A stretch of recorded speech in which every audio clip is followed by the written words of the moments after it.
Hi guys, বৰ্ণালী Naina blog চেনেলৰ আন এটি ভিডিঅ'লৈ আপোনালোক সকলোকে স্বাগতম জনাই আমাৰ আজিৰ ভিডিঅ'টো আৰম্ভ কৰিবলৈ ওলাইছোঁ। আশা কৰোঁ ভিডিঅ'টো চাই নিশ্চয় ভাল পাব।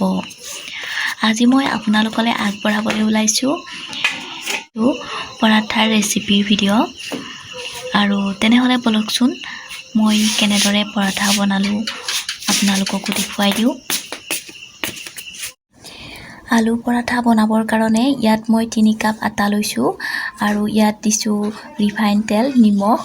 এইখিনি দি ভালদৰে মই আটাখিনি মিহলাই লৈছোঁ আৰু এতিয়া কুহুমীয়া গৰম পানী দি এইখিনি ভালদৰে মাৰি ল'ম। আটাখিনি মাৰি হৈ গ'ল আৰু এতিয়া অকণমান তেল লগাই ওপৰত এনেকৈ ভালদৰে তেলখিনি লগাই লৈ আধা ঘণ্টাৰ কাৰণে ৰেষ্ট কৰিব দিম।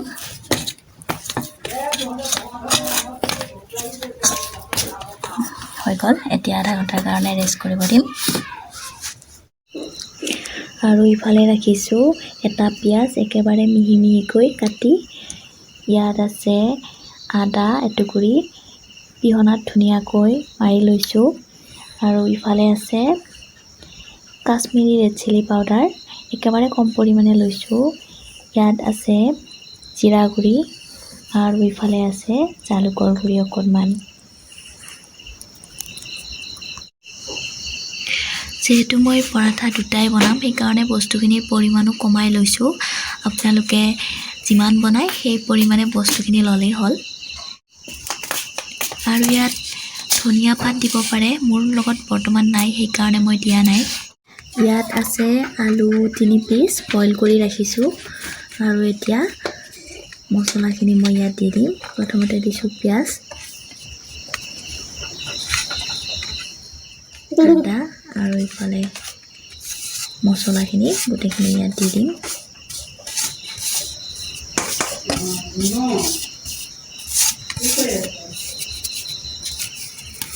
আৰু এইখিনি এতিয়া মই ভালদৰে সানি ল'ম। আলু আৰু মছলাখিনি ভালদৰে মিক্স কৰা হৈ গ'ল। এতিয়া মই আটাখিনি বেলি ল'ম। মই ৰুটিখন ইমান জোখত বেলি লৈছোঁ,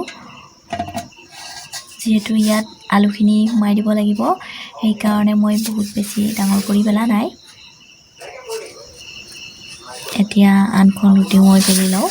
আলু ফ্ৰাই হৈ গ'ল, এতিয়া মই বেলি ল'ম। হৈ গ'ল মোৰ ৰুটি বেলি। আৰু এয়া চাওক, মই বহুত বেছি পাতল কৰি বেলা নাই, যিহেতু পৰাঠা বনাম তাৰ কাৰণে ডাঠকৈ বেলিছোঁ। ইফালে চাওক এখন। আৰু এতিয়া বনাবলৈ ষ্টাৰ্ট কৰি দিওঁ। এইফালে কেৰাহী বহাই দিছোঁ। কেৰাহীখন প্ৰায় গৰম হৈছে। এতিয়া মই ৰুটিখন ইয়াত বহাই দিম।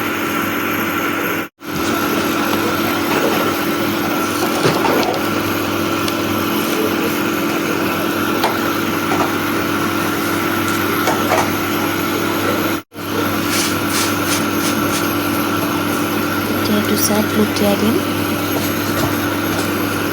এইটো চাইড ধুনীয়াকৈ হৈছে।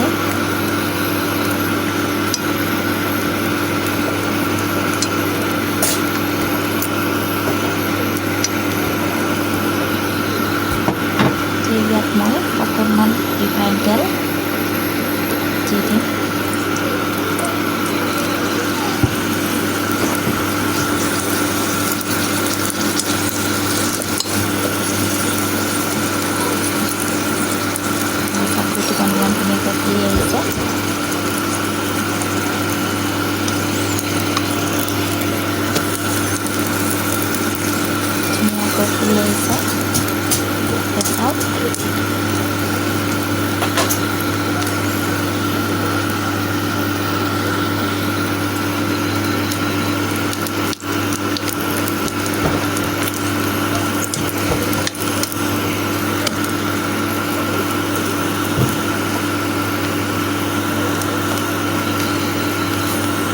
এনেকৈ টিপি দিলে ভিতৰৰ বস্তুখিনি সোনকালে সিজিব।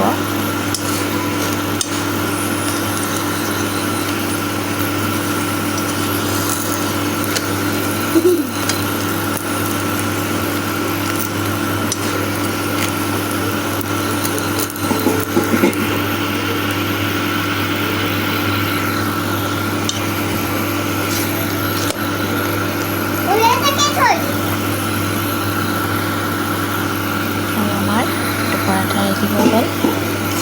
এতিয়া ধুনীয়াকৈ নমাই থৈ দিম। এতিয়া ইয়াত বনাই দিম আনটো পৰাঠা।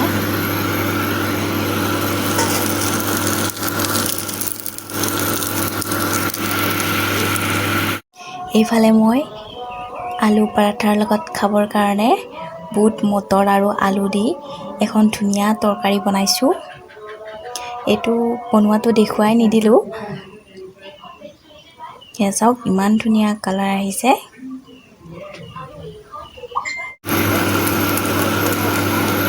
আলু পৰঠাটো এতিয়া এইটো চাইড হৈ যোৱাৰ পিছত অলপ ৰিফাইন তেল দিম।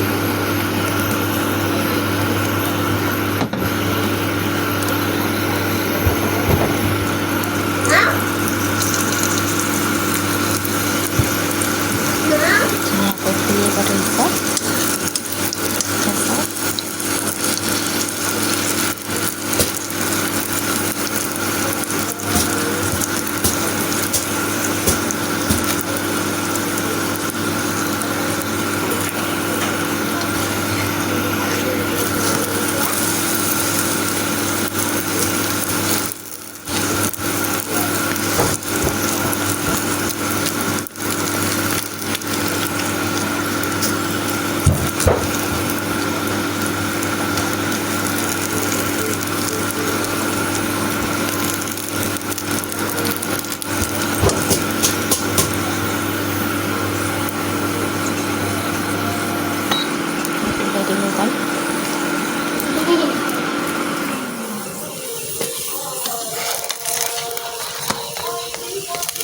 চাওক কিমান ধুনীয়াকৈ ফুলি উঠিছে।